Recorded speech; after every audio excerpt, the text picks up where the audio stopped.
hermano masón René Cervantes Díaz. Te agradezco que nos acompañes nuevamente en nuestras charlas entretenidas, René. Querido hermano Rafael, querido Carlitos y todos los que nos escuchan, un abrazo con mucho cariño. Gracias. Amigo queridísimo Carlos Vargas Cabrera, de veras es un orgullo tenerte otra vez participando en nuestras charlas entretenidas.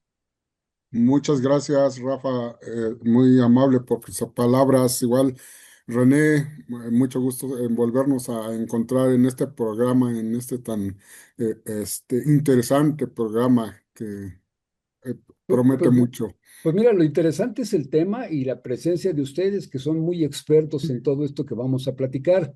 Fíjate, Carlos, René, amigos y hermanos del auditorio. Yo estamos transmitiendo este programa desde la Ciudad de México. Estamos en el Valle de México, una zona hermosísima desde las reuniones, todos los mensajes que mandaban los españoles que conquistaron, las cartas de relación y todo esto, pues todos coinciden en que era una región muy hermosa. Y hasta la fecha, pues seguimos pensando que tiene un paisaje maravilloso con los problemas de la sociedad actual, con los problemas de una ciudad moderna y con mucho tráfico y demás, pero en sí los paisajes es privilegiado. Esta cuenca del Valle de México está rodeada por una impresionante cadena montañosa, es como una gran olla rodeada por montañas a todo el alrededor. Y al oriente de la Ciudad de México, ya colindando con el Estado de México, está precisamente lo que yo diría más destacado, las hermosas cumbres nevadas de los volcanes Iztaccíhuatl y Popocatépetl, de la montaña del Iztaccíhuatl y el volcán Popocatépetl, que en estos días, por cierto, está con fumarolas y todo, siempre asustándonos, pero dándonos un paisaje hermosísimo. Y precisamente en ese costado oriental hay un municipio que se llama Tlalmanalco. Tlalmanalco tiene unos paisajes de ensueño, un clima estupendo, una cosa verdaderamente hermosa. Y mis amigos René y Carlos, pues los envidio mucho, tienen la suerte de vivir en esa región, de trabajar en esa región, de conocer muy a fondo todo lo que ocurre en Tlalmanalco y en la región de los volcanes. Entonces, hoy quiero platicar de la riquísima historia ancestral de esa región. Una zona pues llena de magia, de encanto, de leyendas, de historia. René, Carlos, les agradezco que me permitan platicar sobre esto. En el banner, en la cartulina que hicimos para dar a conocer nuestro programa de hoy, mencionábamos, hay un paisaje con el fondo del volcán Popocatépetl y un terreno en donde van caminando algunas personas que se ven con atuendos campesinos. Y la leyenda o el anuncio de nuestra charla de hoy habla de volcanes, de rayos, de graniceros y de toda la magia que se ha tendido, que se ha tejido alrededor de esos espectáculos. Carlos y René, ¿cómo podríamos empezar a platicar acerca de los famosos graniceros, de estos hombres de poder, chamanes, toda esa leyenda de que pueden recibir rayos o subir al volcán, establecer una conexión directa con la madre tierra, con las profundidades del fuego, con toda esta historia hermosísima de los tiemperos o graniceros? Es, es, eh, es un lugar, es un lugar donde los volcanes, donde toda esta cordillera montañosa que bien mencionas, está ubicada sobre, según los expertos en física, sobre unas líneas energéticas que existen en todo el mundo, en este caso sobre las líneas de ley. Los volcanes están ubicados en estas líneas, que son líneas energéticas, no están al azar en el mundo, sino todas estas cordilleras volcánicas, todas estas montañas, así como todos los centros astronómicos, todas las pirámides están ubicadas, las de Egipto, los zigurats también de Asia, nuestras pirámides, las pirámides de Sudamérica, todas están ubicadas sobre centros energéticos especiales, los volcanes y las montañas también. Entonces esto genera cualidades importantes para todos los hombres de conocimiento, como así se han denominado históricamente, a todos estos sabios depositarios de la ciencia y religión antigua y que hoy todavía es vigente. Eh, los chamanes, los nahuales, los graniceros, los tiemperos, los magos llovedizos, son hombres de conocimiento que han obtenido esta herencia cultural de una forma iniciática, de una forma de transmisión del conocimiento a través de linajes ancestrales de otros muchos sabios que lo han resguardado y que lo han heredado. En la región de los volcanes particularmente, esta herencia de los tiemperos también tiene que ver mucho con los efectos de la naturaleza. Para poder ser un tiempero, un granicero, se dice que además del linaje heredado de los maestros, tiene que haber el toque divino o el toque de la naturaleza como es de un rayo. Todas aquellas personas que son tocadas por un rayo, que luchan por sobrevivir a esta descarga tremenda medida en joules, medida en voltios, que es poderosísima, y que logran sobrevivir, son las personas adecuadas para continuar con ese linaje.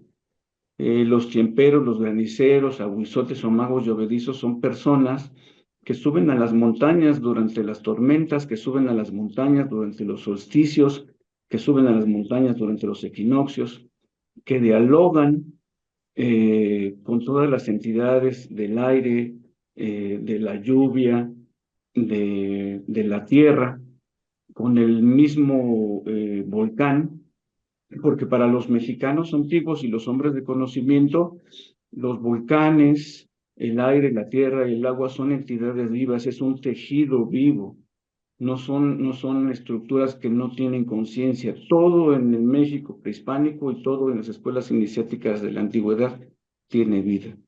Es algo que nosotros hemos olvidado y hemos, pues de alguna manera, omitido ese desarrollo de la conciencia y los tratamos como cosas sin vida y por ello es que tenemos una gran problemática ambiental. Es Entonces, impresionante esto que nos dices, René, es impresionante porque pues, los que tenemos la suerte de haber platicado con estas personas, de andar visitando esas regiones, nos sobrecoge mucho las diferencias que hay. Tú hablabas de religiones y hay una diferencia gigantesca entre lo que decían otras zonas, otras culturas, otros países que hablaban de una adoración a los dioses o una adoración a un dios. Y aquí nuestros antepasados no hablaban de adorar a sus dioses, sino realmente decían hombres de conocimiento, es decir, conocer a la naturaleza, tratar de desentrañar sus secretos y aprovecharlo y convivir con la naturaleza, aprovechar todo su potencial, pero no de una manera como de adoración, sino realmente creo que el conocimiento, como tú lo mencionas, redondea claramente actitud que tenían aquellas personas con la naturaleza que les rodeaba. ¿Cómo ves, Carlitos? ¿Tú coincides con esta apreciación que hice? Sí, muy bien cómo lo expresa René. Y bueno, también me quedé con las palabras que mencionabas de que a los españoles es a quien les admira, ¿no? Sabemos que les admiró mucho este paisaje que tenían ante sus ojos al bajar la Sierra Nevada, pues debió haber sido toda una maravilla ver el conjunto de lagos, volcanes rodeando, vegetación, una vegetación exuberante, y no solo también vegetación, sino también la fauna, ¿no? Pero fíjate que, bueno, yéndonos a cómo a quienes son los que quedaron admirados, pues también vemos que también desde la formación de esta cuenca, pues también son los grandes mamíferos que llegaron y quedan admirados también de este paisaje al ver esa exuberancia. Llegan aquí porque hay una exuberancia, hay un paisaje que les brinda sobrevivencia, ¿no?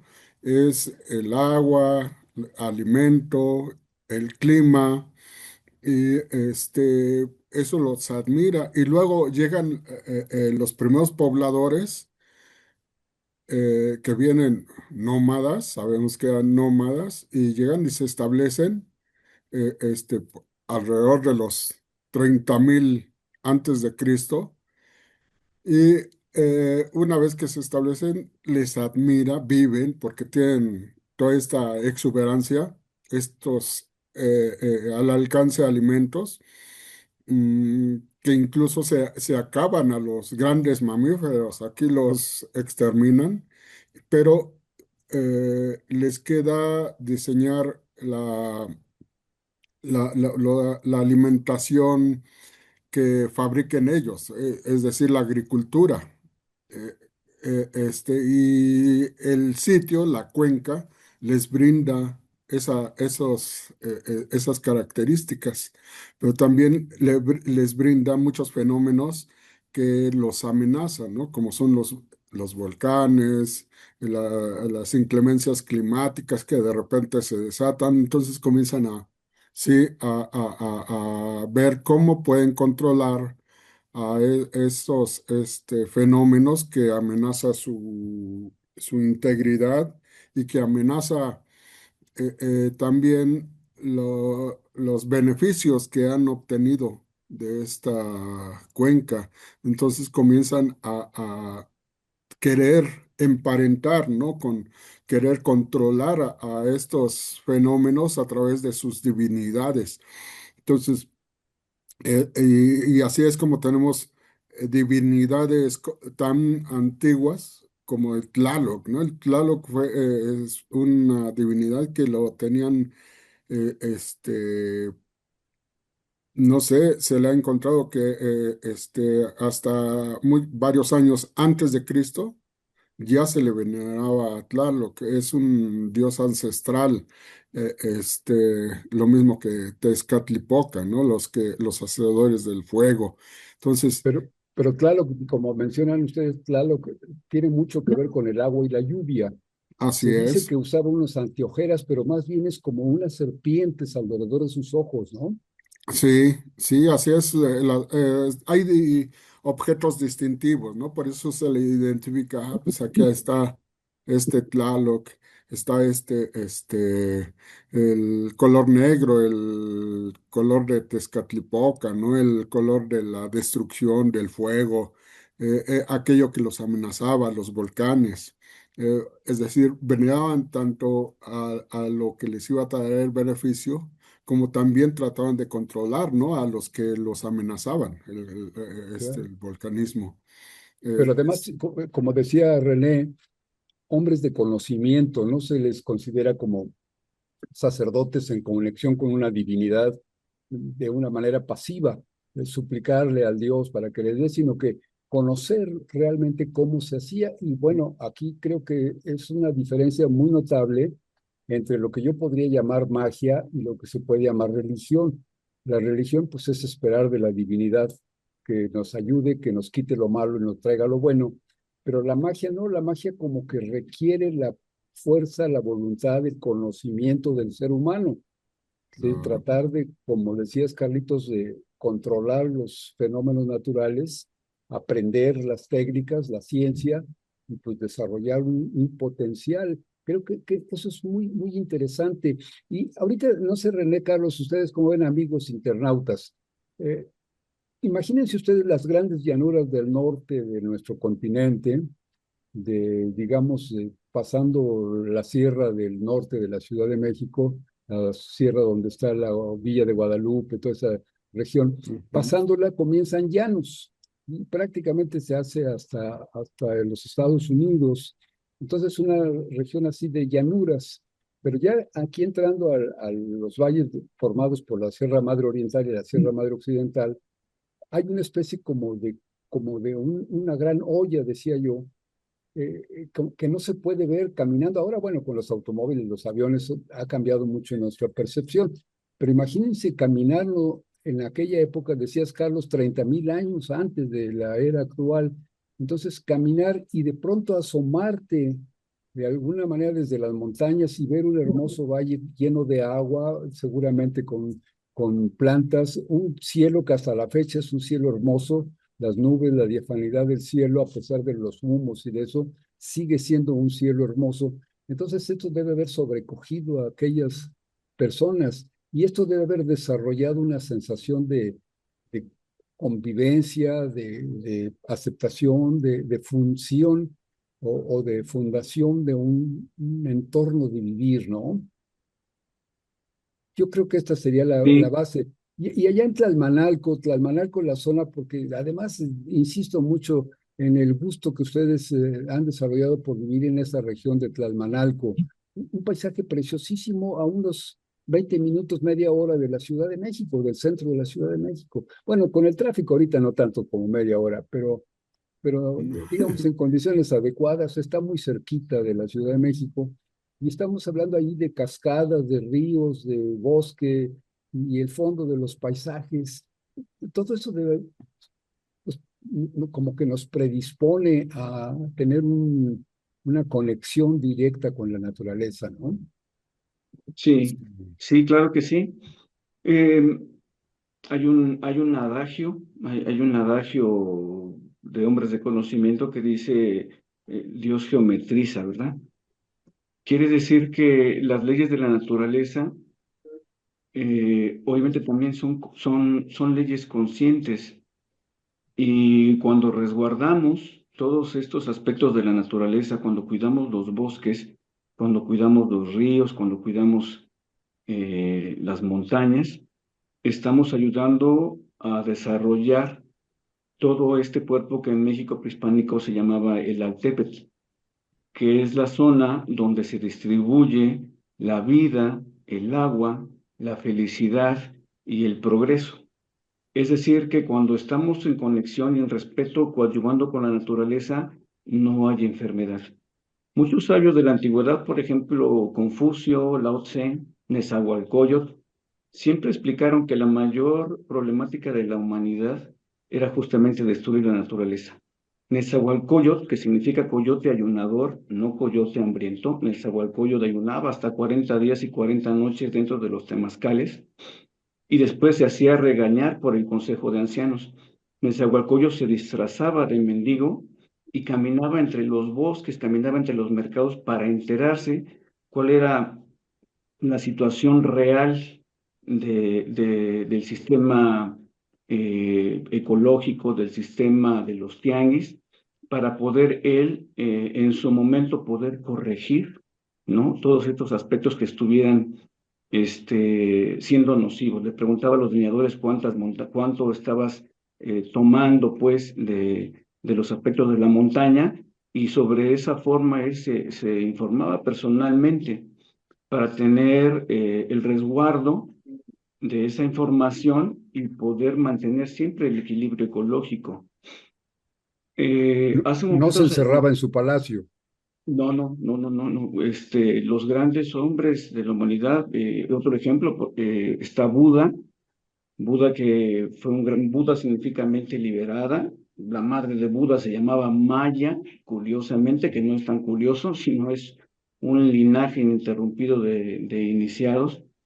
Buda, que era un heredero, era un príncipe y que estaba dentro de un lugar maravilloso y que por alguna relación, alguna situación profética se mencionaba que tenía que ser un gran maestro de la humanidad, por lo cual su padre lo encerró dentro de ese espacio maravilloso, dentro de esos castillos, para que él no conociera el dolor, la miseria, el hambre, la muerte. Sin embargo, al ser un hombre, pues ya de muchísimas vidas anteriores, logró trascender ese espacio de encierro y confrontó cara a cara la muerte, cara a cara la miseria, para poder él, con todo el conocimiento que albergó, pues ayudar a la humanidad. Quisiera hacer un comentario, por ejemplo, sobre lo que decíamos de que si tenían muchos dioses los mexicanos antiguos. Teotihuacán significa Teos, Dios o energía divina. Ti, yo soy, Gua, poseer y Can, lugar. La ciudad donde los hombres se convierten en dioses. Los mexicanos antiguos eran hombres de conocimiento y sabían que estaban en una cadena ininterrumpida de iniciaciones, por lo cual sabían que el conocimiento ayudaba al progreso y a la evolución de todas las especies. Para los mexicanos antiguos, como todo tiene vida, todo tiene progreso, todo tiene crecimiento, todo tiene evolución. Mencionaba Carlitos 30,000 años, qué bueno que lo marca. Muchos estudios filosóficos hablan y señalan diferentes continentes. Las cordilleras volcánicas levantan continentes y sumergen continentes. Surge por ahí un Paricutín y se hunde alguna isla.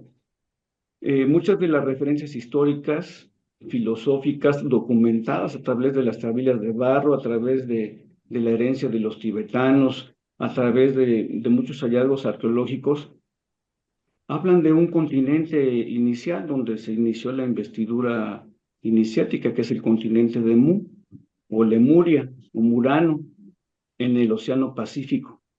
Y se dice que a partir de ese lugar ellos mandaron las primeras colonias justamente hacia América y que el hundimiento de Mu fue hace 30,000 años. Justamente lo que está señalando Carlitos está en el libro del continente de Mu, hundido hace 30,000 años y que está de alguna forma mencionado en el Códice Troano que se encuentra en el Museo de Londres y que habla justamente del hundimiento de Lemuria.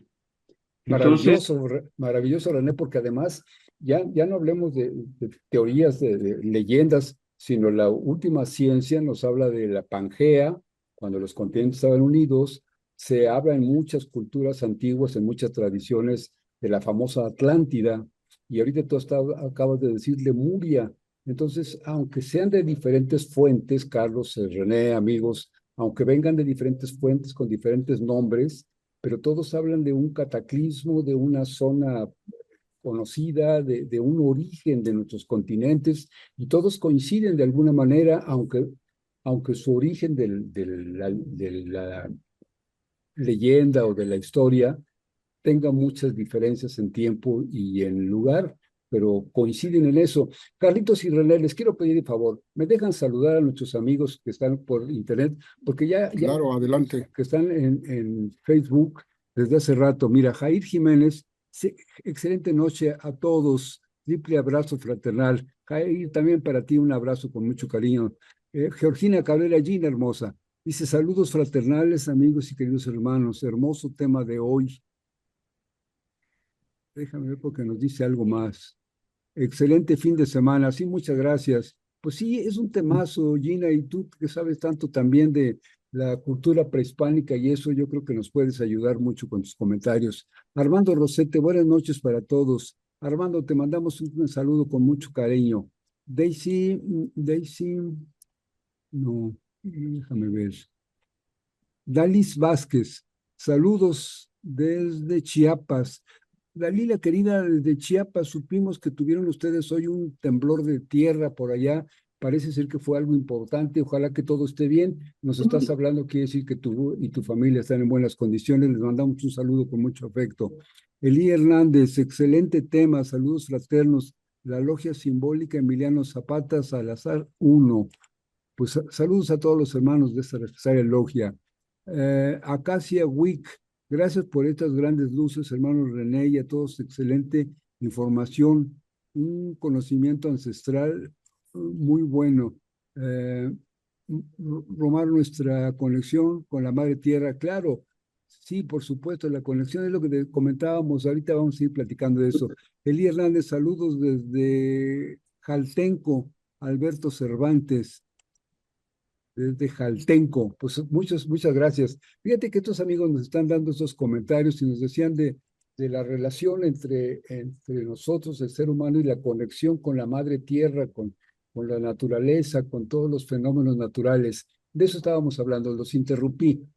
Eh, ¿qué continuamos platicando? Me interesaría Era- mucho hablar de esto de los hombres de conocimiento, los hombres de poder, cómo van logrando ese dominio de los fenómenos o cómo van transmitiéndonos esos conocimientos, en los que se incluye desde luego la herbolaria y las características de la fauna y además el control del clima para saber cuándo sembrar y cuándo cosechar. Sí, así es. Nada más, bueno, con esto de los sismos, sí, tenemos ahorita y esta situación de islas que existieron incluso y que ahora ya no existen, es Lemuria y también se habla mucho de lo más famoso, ¿no? La Atlántida y muchas, islas que existieron y dejaron de existir, pero también que hubo otras que aparecieron, así como casi la parte sur de nuestra República Mexicana, pues no existía más allá de hace 30 millones de años, ¿no? Es algo, bueno, geológicamente es algo nuevo. Nuestro continente en su parte centro-sur no existía. Es algo que se levantó, migró separándose de Europa y África. Al momento de emigrar, pues se viene una serie de choques con otras placas, con la placa del Pacífico, levanta nuestro territorio y de repente, pues es de que hace 30 millones de años es que como que comenzamos a formarse, se comienza a formar, a delinear nuestra cuenca de México y con hace 700.000 años es como ya se da el cierre, ¿no? de la cuenca en su parte sur para que se formen estos lagos que tanto impresionó. No te comentaba, no solo a españoles, sino a muchos grupos que vienen migrando desde el norte y del sur, como se habla de varios grupos que salieron de Chicomostoc, incluso de Aztlán, vienen y se instalan, pero son bastantes y uno y otro se está peleando, ¿no? Pero porque algo sumamente llamativo, atractivo, una exuberancia que existía y desgraciadamente seguimos aquí eh, haciendo más grande esta ciudad, esta cuenca de México, porque la verdad sí tenemos un clima bastante benévolo. Todavía hay bastante tierra que cultivar. No obstante, los fenómenos que debieron haber existido por millones de años, el volcanismo, los sismos, las inundaciones que debieron haber existido, pues de eso se trata de que pues, la gente de conocimiento, la gente de los saberes, supo cómo explicarlos en su momento y crearles incluso algo divino, ¿no?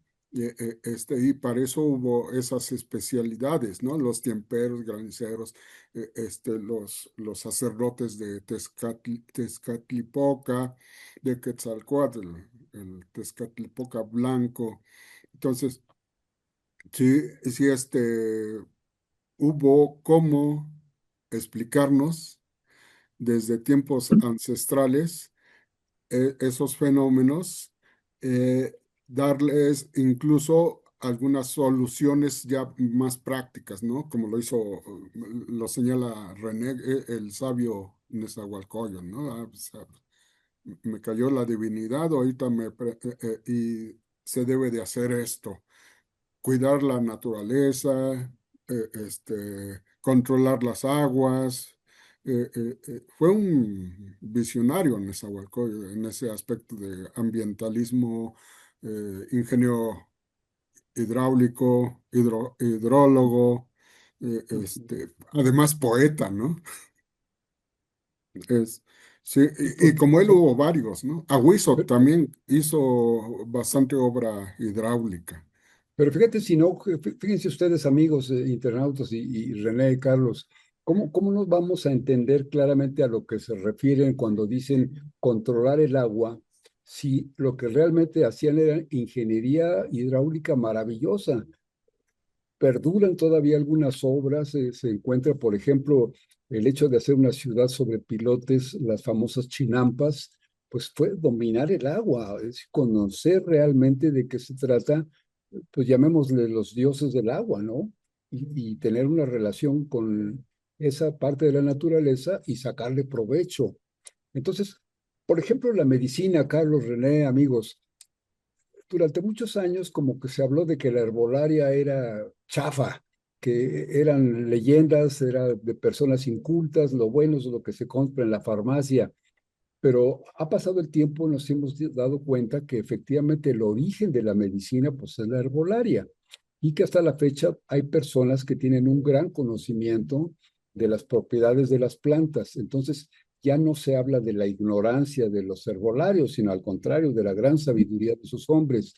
Y en el otro aspecto, Carlos René, lo que me está llamando mucho la atención es que todavía habría personas que piensan que es simplemente superstición el hecho de pensar que un hombre al que le cae un rayo y logra salvarse, que sobrevive a una descarga eléctrica, adquiere otra condición de vida, otra psicología, otra manera de ver y de relacionarse con el mundo. ¿Cómo no va a ser? A lo mejor pasa una temporada y todavía estamos en ella, en la que pensamos que eso no es cierto, que es leyenda, que son historias, pero quizá la propia ciencia finalmente nos alcance y nos diga, tenían razón. Cuando tú vas por allá por la zona de los volcanes, y esto es parte de lo que veíamos en el paisajito de nuestro banner, es impresionante la, el fervor con el que la gente de esa región se acerca a las montañas. No van en plan turístico, van realmente con un sentido de sobrecogimiento religioso. Bueno, los que vivimos de este lado conocemos a personas que han sido tocadas por el rayo. Es decir, más allá de lo anecdótico, nosotros conocemos a personas, vecinos que han sido tocados por el rayo, que han sobrevivido a este encuentro con lo natural, con lo sagrado. Las personas que viven cerca de la naturaleza, sus estados anímicos, sus estados celulares son distintos. Ujú. Las cualidades, vamos a decirlo, las cualidades armoniosas que se desarrollan en ellos, si van desarrollando al mismo tiempo también una gran cantidad de conocimiento y de respeto al ecosistema, tienen circunstancias genéticas distintas, mitocondriales, está demostrado que hay muchas más cualidades, ¿no? Cuando estamos cercanos y respetamos y ayudamos al desarrollo de la naturaleza. Y sí, está demostrado en estudios científicos. El nivel de oxígeno, la reducción del estrés, menos radicales libres, la alimentación más saludable, el agua más purificada, sin agentes como agroquímicos, sin herbicidas, sin pesticidas. Entonces, sí es evidente una distancia entre las personas que viven cerca y cuidan la naturaleza de las personas que no lo están, sin entrar obviamente en un asunto marginando, ¿no? Sino sí las cualidades de las personas que tienen una alimentación natural y viven cerca de estos espacios es su vida es mucho más larga. Aquí tenemos vecinos de 108 años, tenemos vecinos de 90 años sin ninguna enfermedad. Los que trabajamos en el área de la salud y en la ciudad nos damos cuenta que las personas a los 60 ya tienen enfermedades crónico-degenerativas. No alcanzan una vida saludable más allá de los 70 años. Aquí los vemos caminando todavía a los 95 años con sus burritos y labrando la tierra. Para trabajando. México, sí, trabajando. Para México prehispánico, un dato de sabiduría era llegar a una vida adulta después de los 80 años y en estado de salud. Ese era un distintivo de sabiduría. Entonces, los que crecimos en la ciudad y hoy tenemos la oportunidad de vivir acá, nos vamos dando cuenta pues de esa gran distancia, ¿verdad? Hay ciudades en los Himalayas, en las gargantas de las montañas de los Himalayas, donde la vida, incluso esto está ya en artículos científicos, donde la vida promedio es de 120 años, donde las mujeres pueden tener hijos a los 60 años sin ninguna problemática. Ujú. Entonces, más pareciera que ellos están en la formación idónea en relación con la vida de la naturaleza y el resto nos estamos yendo hacia un periodo involutivo de enfermedad y que no estamos aprovechando este cuerpo físico que nos dota la vida para poder acrecentar nuestra conciencia y nuestro progreso. Tenemos una gran adoración por las grandes ciudades, por los asfaltos, por las banquetas, y despreciamos todo lo que es el tejido vivo que nos va generando armonía, vida, felicidad. La gente que está rodeada de la naturaleza es mucho más fácil que sea feliz. No necesita de tantas cosas para tener alegría. El canto del sensantle, como diría Nezahualcóyotl, del arrullo, de la lluvia, el canto de los sapos, como lo diría aquel primer ambientalista Seattle en esa carta que manda el presidente de los Estados Unidos, donde le dice, no entiendo cómo vas a comprar el cielo, cómo vas a comprar las estrellas, cómo vas a comprar el canto de los sapos, cómo vas a interrumpir la unión entre las luciérnagas. Toda esa belleza que dejaron los pueblos originarios, la estamos perdiendo. La gente de la ciudad debemos de invitarla a que venga a las montañas, de que venga a disfrutar de estos bosques, de que vengan a saber de dónde sale toda esta agua que nutre las ciudades. Ujú. Y que mientras más nos hermanemos con los ecosistemas y la naturaleza, más fácil vamos a ser felices, más fácil vamos a romper las fronteras, vamos a poder conocer muchísimas más lenguas sin todos estos asuntos administrativos que hacen que la humanidad esté separada o dividida. Más fácil vamos a lograr ese principio filosófico de un paraíso real, pero terrenal. Muy Sí, es hermoso. ¿Y qué se está haciendo, Carlos, René? Ustedes que están más insertos en ese mundo, ¿qué se está haciendo para más o menos cultivar aquellas raíces, para no cortar de tajo con ese cordón umbilical que nos unía a la tierra? Yo tengo la suerte, en lo personal, de conocer algunos, llamémosle chamanes o llamémosles hombres de conocimiento, que son conocidos así como hablamos de Don Goyo, el volcán, también hablamos de Don Nico y de algunos tiemperos de aquella región de San Juan del Aire y todas estas áreas.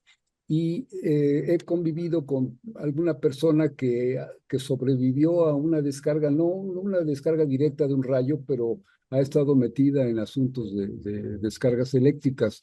Y obviamente eso les da un paisaje, una forma de comprensión diferente. ¿Qué se está haciendo en aquella región hermosa de Tlalmanalco? Mira, bueno, así como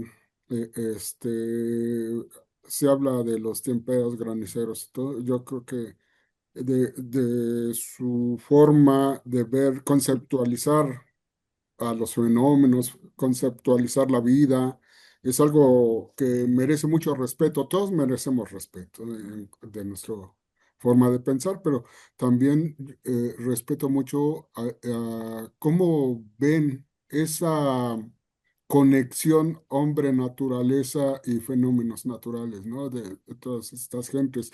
Incluso platicar con las hongueras híjole, tienen un conocimiento fabuloso que te quedas, "Ay, yo quiero andar con ella, quiero que me enseñe, quiero ser capacitado para saber caminar en el bosque, ¿no? Y a eso las invitamos en nuestros eventos, que del Día del Árbol, pues que el invitado principal debe de ser las hongueras, porque son las que conocen los bosques, a los graniceros, los tiemperos, a ver qué nos dicen, que nos compartan, ¿no? Y también en eso tenemos que abrir mucho pues la mente para entender qué es lo que nos están diciendo, ¿no? Hay muchas cosas, mucha gente que decimos, pues no, pues eso es muy, conocimiento de todos, no, pero no lo profundizamos, ¿no? Saber dónde exactamente están los hongos, qué senderos deben de caminar. Las hongueras no andan caminando en los senderos que transita el turismo, anda en el monte, es donde se va a dar dentro de la vegetación. Saben que si un camino está pisado las micorrizas, las raíces de los hongos y ya no va a haber ahí hongos, va a haber destrucción. Entonces te andan caminando con un paso tan ligero, tan cuidadoso, porque cuidan a ellas sí cuidan, ¿no? Al bosque, a la naturaleza, porque es la que les da de comer, nos da de comer. Es fabuloso platicar con ellos, ¿no? Sí, hay que invitar a todos estos eventos, incluso yo te sugiero invitar a estas pláticas a estas personas, a las que conocen de medicina tradicional. Es fabuloso escucharlas, ¿no? Porque te conocen exactamente las dosis, te conocen la planta. ¿Qué más quisiera uno conocer lo que conocen estas gentes, ¿no? Cuál es la buena, cuál es la mala. Me decía un agente de campo, a ver, aquí está la mala mujer, te picó, te hizo daño, te está haciendo sentir mal. Pues ahí cerca de esa planta está el bien, porque son las que se defienden de la mala mujer. Entonces, ahí arranca una planta que esté cerca de la mala mujer, te la restregas y te sanas. O sea, son cosas tan sencillas que dice, caray, ese conocimiento sí lo tenemos que rescatar, lo tenemos que difundir, ¿no?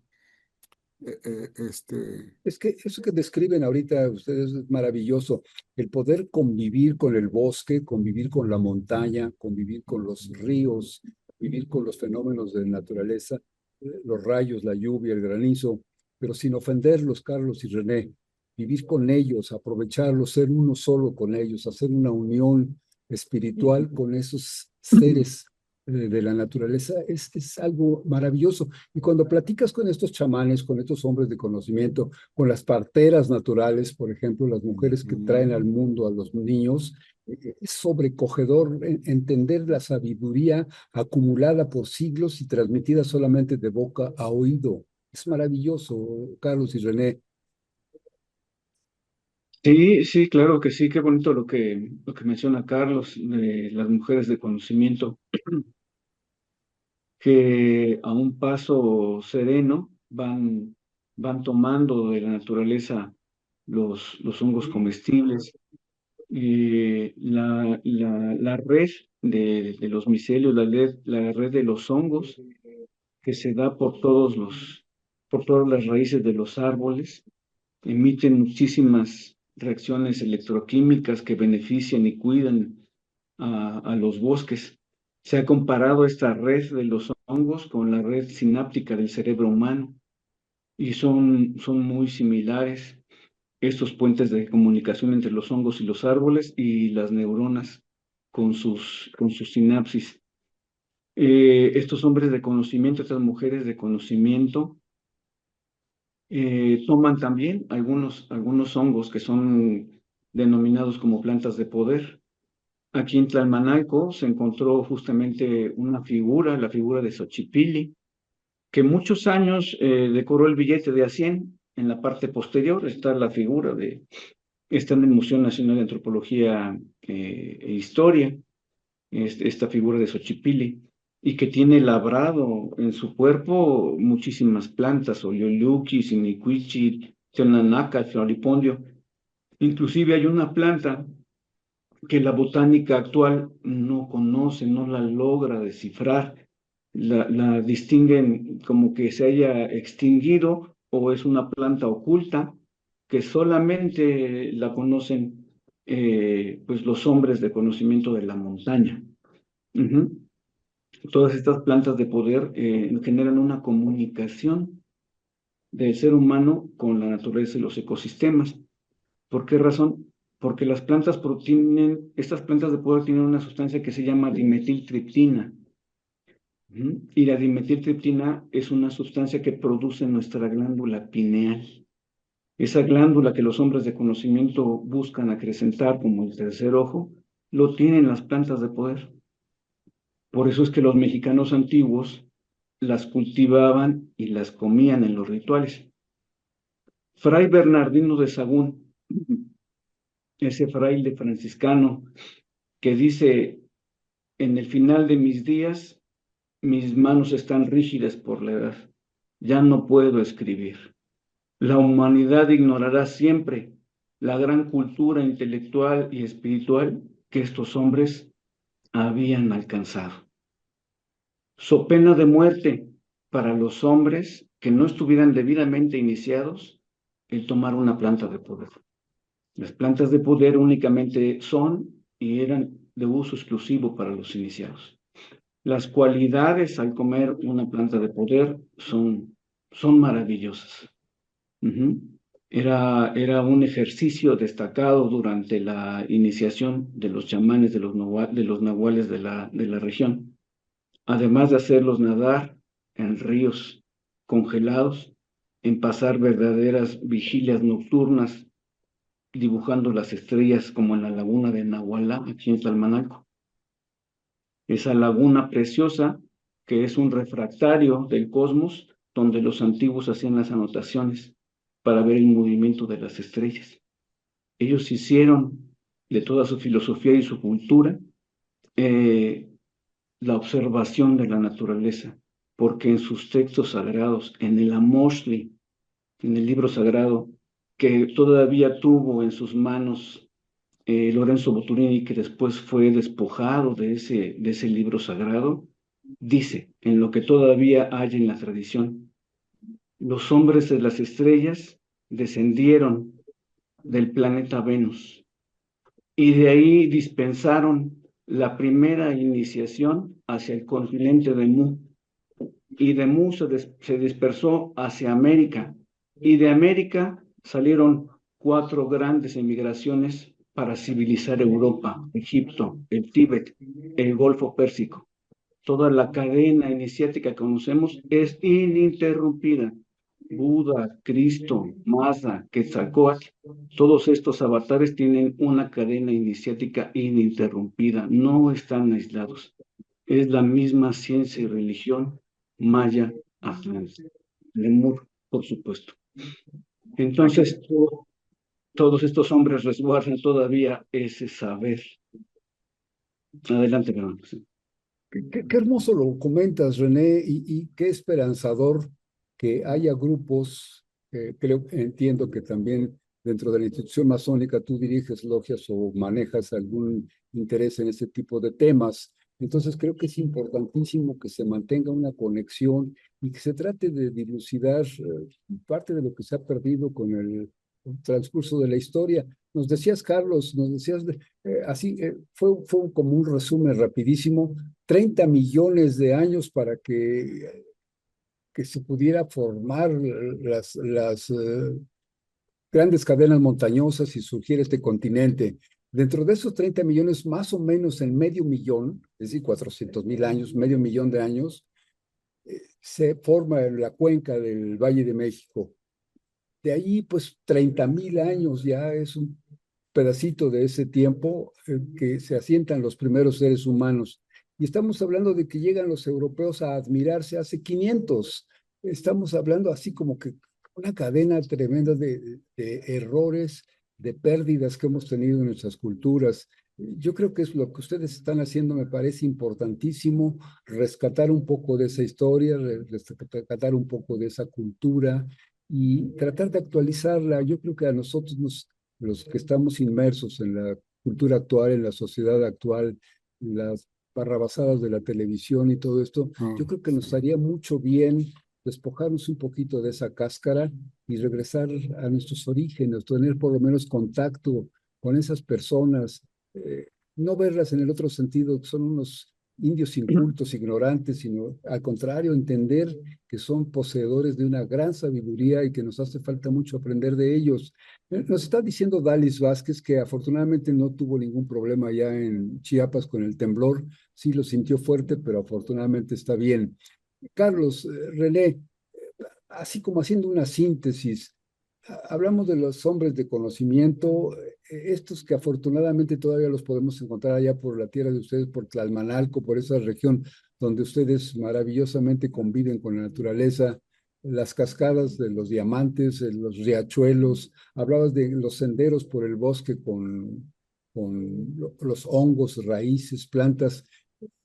Esta embriaguez que tenían los chamanes, los hombres de conocimiento, completamente diferente de la embriaguez vulgar, de la embriaguez viciosa que tienen, por ejemplo, los adoradores del fútbol y esos que van a romperse, a matarse en el Zócalo o en el Ángel de la Independencia. Esa embriaguez es absolutamente viciosa. Pero eso que Carlos Castaneda hablaba de los enteógenos, es decir, sustancias que no te embriagan, sino que te conectan con un sentido de superioridad, de espiritualidad muy diferente. Se podría ver que los alcoholes, los productos fermentados, los hongos, las hierbas, producían un estado anímico diferente, no como vicio ni como droga, ni mucho menos, sino un acercamiento hacia la divinidad. ¿Qué podemos hablar de ellos con ellos? Pues Y Carlitos, adelante. tú, adelante, René. Sí, está bien como tú digas. Bueno, los hongos, las plantas de poder, son considerados como los sabios de la tierra. Son considerados como entidades espirituales de conocimiento, ¿sí? Que nos dotan de esas cualidades para nosotros poder obtener cómo se organiza el universo. Cuando una persona come una planta de poder, lo primero que hace es perder el ego, pierde su ego inferior, porque se da cuenta que compartimos la misma sustancia que alimenta nuestra vida con cualquier tipo de especie, con una hormiga, eh, con un felino, con otra persona que tengamos un desencuentro. Entonces, lo primero al consumir una planta de poder es que nos quita el ego. Después de quitarnos el ego de que somos superiores, de que soy blanco, de que tengo ojos azules, de que poseo mucho dinero, pero me doy cuenta que la misma sustancia que me da la vida a mí se la da a cualquier otra especie, me quita el ego inferior.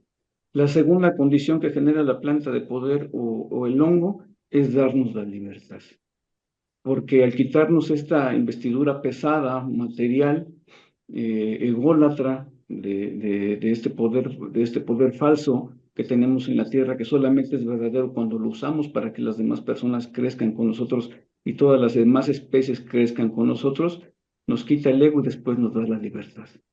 Y el tercer punto que nos da es dialogar con toda la creación como si estuviéramos dialogando con el espejo más divino que nosotros conozcamos. Y la cuarta cualidad que nos da es que nos dice entonces, y nosotros lo aceptamos, cuál es nuestro papel dentro de la gran obra del universo. Y es ahí donde entonces nos ceñimos a trabajar con toda esta conciencia que hemos acrecentado, de romper el ego, de tener libertad, de ver a la divinidad, es cómo vamos a trabajar para poder coadyuvar con el desarrollo de todo el universo.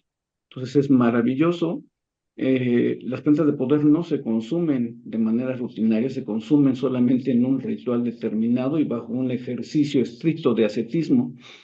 Los maracames, por ejemplo, que son la cultura de los huicholes, ellos para poder consumir una planta de poder, para poder consumir un peyote, tienen que tener ayuno sexual por lo menos de 10 años. Entonces, las cualidades que surgen para ser un iniciado de esta naturaleza son serias. Hay un documento yaqui muy hermoso que dice, para ti ya no habrá sol, para ti ya no habrá lluvia, para ti ya no habrá sed, ni hambre, ni dolor. Todo ha concluido para ti, excepto una cosa. ¿Mm? En el lugar que se te deje, ahí te quedarás, en defensa de tus principios filosóficos, de tu espiritualidad. Deseas cumplir con ese trabajo divino y dices, lo acepto. Es decir, nos rompemos todos esos factores de que tengo calor, tengo frío, tengo sed, tengo hambre, necesito el currículum tal, necesito el poder tal para poder ser. No, con que rompas todas esas cualidades, llegas al momento justo de la templanza para hacerte un hombre de conocimiento. Adelante, Carlitos, Bonito, disculpa. qué bonito, Sí, René, qué bonito lo explicas. Un último saludo a nuestros amigos. Está Andrés Sensástica. Buenas noches a todos. Andrés, querido, pues Andrés es un hermano y amigo que vive en el estado de Morelos y también es un estudioso muy aficionado a este tipo de temas. Entonces, qué bueno que nos acompañas, Andrés. Ojalá que pronto te podamos tener nuevamente aquí en Charlas Entretenidas para disfrutar de tu plática. Xipe Totec, un concepto de Anáhuac, región o lugar de las cuatro aguas, eh, mares, ríos, lagos y lluvia. Sí, los cuatro fuentes de agua, qué bonito. Ese es un concepto muy interesante, te agradezco mucho. Dice, en conceptos del medio ecológico, en 500 años hemos deformado el ecosistema. ¿Qué vamos a hacer cuando demande sus causas originales? ¿Estamos preparados para una reestructuración o retorno a las montañas?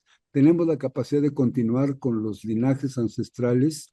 Tenemos, ay, ya se me perdió aquí, tenemos la capacidad de contar con los linajes ancestrales, tenemos la fuerza para dar seguimiento o intentar retomar o imitar a esos hombres de conocimiento o nahuales que son los que crean su realidad, siguiendo su camino con amor, por amor a una comunidad. Tema complejo e interesante. Gracias por ser y estar. Y gracias por tu apoyo. Lo que nos acabas de decir fue una síntesis extraordinaria de lo que estamos platicando. Se nos está acabando el tiempo, pero con lo que nos has dicho ahorita nos ayudaste mucho. Peter Chris dice, tema muy interesante. Quiero mencionar, si se permite, que los españoles trajeron la idea de Dios como rector de la conducta, medio del bien y del mal, el infierno y el paraíso.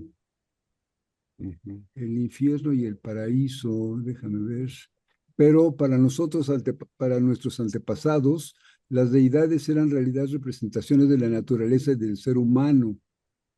Sí, eso es. Por lo tanto, se cuidaba el agua, la tierra, los árboles básicos para la vida, así como la integridad patológica y física del ser humano, la integridad psicológica y física del ser humano y su armonía del todo. Menciono dos de esas deidades, Tlaloc como representación de la lluvia y Tezcatlipoca como representación de esa energía oculta del ser humano. Saludos fraternales, hermanos. No, gracias a ti. Sí, también estás recordando lo que nos decía mi hermano al principio, de Tezcatlipoca. Fíjense, Tlaloc, los tlaloques, es decir, los niños del agua, digamos, un concepto muy interesante, los tlaloques, tlalocan y tlaloc en colores azules. Y me recuerda ahorita lo de la masonería azul, René, que no es nuestro tema de hoy, pero estamos hablando del azul como un concepto que incluye al cielo, es algo muy bonito.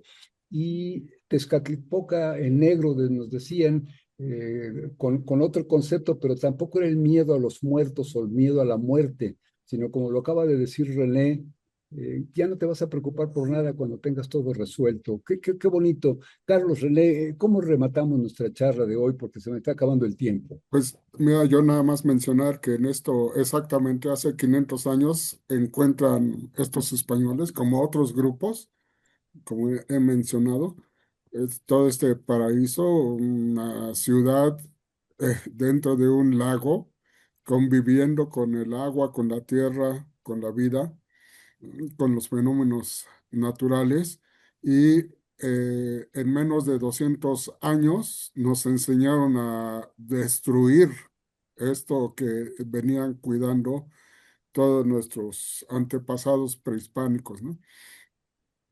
En menos de 200 años lo destruimos, incluso destruimos esta cuenca que le tardó en formarse 30 millones de años, mencionaba, pues nos estamos echando los cerros, ¿no? Alguien mencionó que todavía nos quedan los cerros, no, no los estamos acabando. Y más con esto de las pasadas obras del aeropuerto que se canceló, pero también hubo una devastación tremenda. Y ahorita está viendo una devastación tremenda, no es cerro, pero a un lado de están saqueando muestras, piezas arqueológicas de ese periodo formativo. Ahí le llamamos los tlateles. Es un sitio que fue ocupado en el formativo por grupos, vaya, el formativo es antes, unos 2000 años antes de Cristo, ya estaban asentados estos grupos, es bastante importante y lo están destruyendo eh, gente que no conoce y nada más por obtener dinero y estamos perdiendo ese patrimonio. Además, estamos perdiendo esos espacios que podían pues ocuparse como humedales, se está tirando cascajo y se va a poner, sembrar casas que Es van a una exponer tristeza. a esa gente a hundimientos, fracturamientos, deformación del terreno, porque no es apto para zona habitacional. Y los socavones tradicionales que están ocurriendo. Entonces, si es necesario detener eso. Ya destruimos una gran cantidad de nuestra cuenca, pero continuamos, ¿no? Esto no para, seguimos Una destruyendo. tristeza, Carlos. Tenemos que Entonces, hacer ese algo. respeto del que hablamos por nuestros hombres sabios y las cosas que hicieron, pues solo algunos lo conservamos. Sí, tenemos que echarle muchas ganas para, pues, defender lo poco que queda de nuestra historia, de nuestro territorio, de nuestro ambiente. Y la gran diferencia de conceptos, Carlos, René, amigos, imagínense aquellos europeos que llegaron con sed de conseguir oro, ¿sí? Que el oro es un metal prácticamente inútil, es hermoso si ustedes quieren, pero es inútil, comparado con las riquezas que se acumulaban aquí, que eran semillas, plantas, caracoles, plumas, flores, otro concepto de riqueza. Y luego finalmente, yo lo que creo que mucho más importante era el convivir con la naturaleza, no aprovecharse únicamente para beneficio momentáneo, sino cultivarlo, construirlo, quererlo y vivir hasta la fecha con este tipo de conocimiento debe ser algo maravilloso. Ojalá que pronto podamos contar con algunos de esos individuos conocedores, hombres de conocimiento, hombres de poder. René, ¿cómo terminamos nuestra charla contigo? Carlitos, Rafael, muchas gracias, Carlitos, también. Sí, existe en Perú un municipio que se llama Ica, muy famoso, las piedras de Ica. Son 10.000 piedras labradas por las antiguas civilizaciones. Dato curioso, aparece en una de las piedras labradas un hombre montado en un dinosaurio. Aparece en otras de las piedras, está documentado, hay un libro, un médico fue el que se encargó de clasificar todas estas piedras. Y hay otro individuo volando arriba de un pterodáctilo con un telescopio, con algún objeto, filmando al resto de los dinosaurios. Son las piedras de Ica, municipio de Ica en Perú. Hay un libro, son 10,000 piedras talladas y que han estado siendo vertidas a la luz y que tienen un conocimiento tremendo y poderoso. Entonces, pues cerramos con que estos hombres de conocimiento que estuvieron presentes en América, en todas las civilizaciones, hoy todavía están entre nosotros. La invitación a que la gente de la ciudad visite los pueblos, traiga árboles para que nos ayuden a reforestar, traiga el anhelo de querer hacer de las ciudades también un lugar hermoso para que se desarrollen los ecosistemas, para que los polinizadores que nos dan también parte de la vida, las abejas, las mariposas, los colibríes también puedan continuar su vida, porque si la naturaleza está enferma, los humanos estamos enfermos. Sin naturaleza no hay vida. La naturaleza es una de las expresiones de Dios. Cabajil, que es el nombre de Dios en la cultura maya quiché, significa lo que no se ve pero se manifiesta, y que es el mismo concepto de la cábala hebrea. Pero en todos estos aspectos siempre el imperante es mantener la naturaleza. La ley divina se expresa por la naturaleza. Sin la naturaleza no podríamos decir que tenemos religión. No tenemos ninguna religión si no estamos anclados a la naturaleza. Es todo y es cuanto. Un abrazo fraterno, Carlitos, un René, gusto. Abrazo, René. Abrazo, Rafa. muchas Todos. gracias. Gracias, René. Gracias, Carlos. Gracias, amigos. Me quedo con el último pensamiento de que el hombre europeo, el hombre de la Biblia, fue creado de lodo, de tierra, de barro, y el hombre americano fue creado de...